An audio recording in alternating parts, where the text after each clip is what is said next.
नमस्कार, आप देख रहे हैं ऊर्जाधानी न्यूज और मैं हूं आपके साथ अनुष्का। सिंगरौली जिले के बरगवा थाना क्षेत्र अंतर्गत ग्राम बड़ोखर में एक सामूहिक अंधी हत्या का 48 घंटे के भीतर सिंगरौली पुलिस ने खुलासा कर दिया। पुलिस अधीक्षक सभागार में प्रेस वार्ता कर रीवा जोन के उप महानिरीक्षक साकेत प्रकाश पांडे ने पत्रकारों को बताया कि दो व्यक्तियों से आपसी रंजिश के कारण इस जघन्य हत्याकांड को अंजाम दिया गया था। उन्होंने बताया कि इस हत्या का मास्टरमाइंड जयंत नेहरू के पास रहने वाला राजा रावत था, जिसने अपने 5 साथियों के साथ मिलकर इस घटना को अंजाम दिया। हालांकि पुलिस ने 48 घंटे के भीतर सभी आरोपियों को गिरफ्तार कर लिया है। इसमें 5 आरोपियों की गिरफ्तारी जिले के विभिन्न थाना क्षेत्रों से की गई है। वहीं एक आरोपी को आज दोपहर बनारस से गिरफ्तार कर लाया जा रहा है। गौरतलब है कि बीते शनिवार थाना क्षेत्र के ग्राम बड़ोखर में हरि प्रसाद प्रजापति के निवास स्थित सेप्टिक टैंक के अंदर 4 लोगों के शव मिले थे।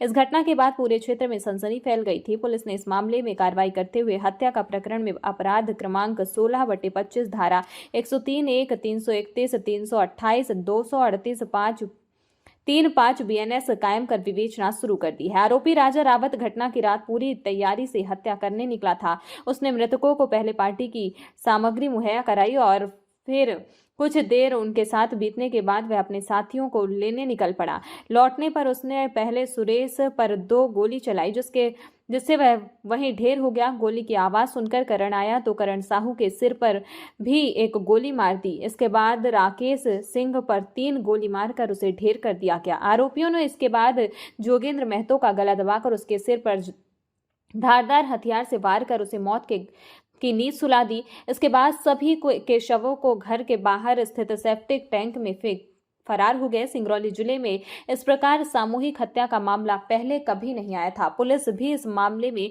किसी भी तरह की कोताही बरतने को तैयार नहीं है। एक और जहां आरोपियों के धरपकड़ के लिए SIT गठित कर पुलिस अधिकारियों के निशानदेही पर जगह जगह छापेमारी की जा रही है, वहीं साइबर एक्सपर्ट अपने स्तर पर आरोपियों को ट्रेस करने में जुटे थे। इस दौरान बरगवा निरीक्षक अपनी टीम के साथ शवों की PM के लिए दिन भर मुख्यालय में डटे रहे और पोस्टमार्टम के बाद शवों का CT स्कैन कराया गया। CT स्कैन में यह बात सामने आई कि 2 व्यक्तियों के शरीर में बुलेट फंसी हुई है। वहीं सुरेश को लगने वाली गोलियां उसके शरीर को पार कर निकल गई हैं। प्रारंभिक जांच में पुलिस को पता चला था कि मृतक कमरे में शायद सो रहे होंगे, क्योंकि उसके जूते के अंदर मोजे मौजूद व्यवस्थित रखे गए थे, जिससे पुलिस को अंदाजा हुआ कि इनकी यही हत्या कर शव को फेंका गया होगा। साथ ही आरोपियों ने कमरे में खून के धब्बों को मिटाने का भी प्रयास किया था। पत्रकारों को संबोधित करते हुए DIG पांडे ने बताया कि आरोपी राजा रावत की मृतक जोगिंदर महतो समेत सुरेश से जमीन के कब्जे और मकान बनाने को लेकर पुरानी रंजिश थी। साथ ही तीनों गुस्सैल प्रवृत्ति के थे और यही कारण था हत्या और सबूत मिटाने को लेकर अन्य लोगों की हत्या की गई है। आरोपी राजा रावत ने झारखंड से पिस्टल व कारतूस खरीदे थे और वह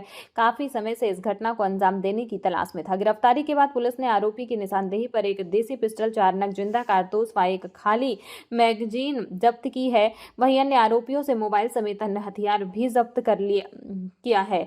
इस मामले में आरोपी राजा रावत पिता अमर रावत उम्र 25 वर्ष निवासी नेहरू गेट के पास समेत बुद्धसेन साकेत पिता रामदेव साकेत उम्र 20 वर्ष निवासी सिंगाही ग्राम सोलन चौकी गोरबी थाना मोरवा हरिश्चंद साकेत उर्फ शुभम उर्फ छोटू पिता रामधनी साकेत उम्र 21 वर्ष निवासी बरहटी थाना बरगमा रोहित साकेत पिता रामदिचारे साकेत उम्र 21 वर्ष निवासी नेहरू गेट गर्दा बस्ती चौकी जयंत व एक विधि विरुद्ध बालक की गिरफ्तारी हुई है। वहीं फरार आरोपी नीरज साकेत पिता महेंद्र साकेत उम्र 19 वर्ष निवासी जयंत को सोमवार दोपहर वाराणसी से गिरफ्तार कर लिया गया। 48 घंटे के भीतर इस अंधी हत्याकांड के खुलासे समेत समय रहते सभी आरोपियों की गिरफ्तारी के लिए DIG साकेत प्रकाश पांडे ने पूरी टीम की प्रशंसा की। उन्होंने बताया कि पुलिस महानिदेशक कैलाश मकवाना ने भी पुलिस की तत्परता के लिए पुलिस अधीक्षक मनीष खत्री व उनकी पूरी टीम को बधाई दी। साथ ही टीम को पुरस्कृत करने हेतु आदेशित किया। सर 24 घंटों में आप लोगों ने खुलासा किया क्या कुछ है और कौन कौन आरोपियों को गिरफ्तार कर? देखिए, जिला सिंगरौली के थाना बरगवा में बड़ोखर गांव में जो 4 युवकों की हत्या करके सेफ्टी टैंक में फेंका गया था, परसों की रात पुलिस को जानकारी मिली, विवेचना प्रारंभ की गई।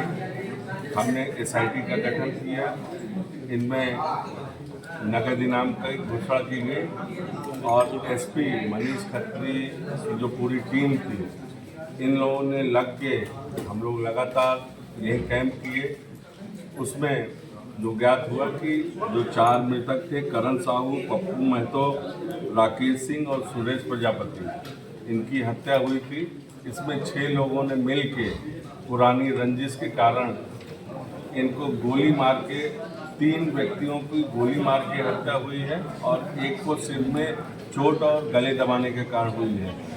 एक मृतक को 2 गोली, एक मृतक को 3 गोली और एक मृतक के सिर में गोली लगी। पोस्टमार्टम कराया गया। पोस्टमार्टम के बाद सीटी स्कैन कराया गया, उसमें गोलियां जब्त की गई। जब्त करने के बाद आरोपियों की तलाश की गई। कुल 6 आरोपी थे, जिसमें से 5 आरोपी कल तक रात में गिरफ्तार हो चुके थे। एक आरोपी अभी बनारस में गिरफ्तार होना पता चला है। इस तरीके से इसमें 2 पिस्टल यूज किए गए थे, 6 राउंड का उपयोग किया गया था। उनमें हथियारों की जब्ती हो चुकी है, खाली राउंड मिल गए हैं, मैगजीन मिल गई है और इनके मोबाइल की तलाश जारी है। उम्मीद है आज शाम तक मोबाइल भी जब्त हो जाएंगे मृतक के। और इस पूरे घटनाक्रम में सिंगरौली पुलिस की बहुत अच्छी भूमिका रही, जिसके लिए मैं और हमारे पुलिस महानिदेशक महोदय श्री कैलाश मकवाना साहब ने भूरी प्रशंसा की है और सबको हम अच्छे इनाम से पुरस्कृत करेंगे। खबरों में फिलहाल इतना ही। बने रहें ऊर्जाधानी न्यूज के साथ।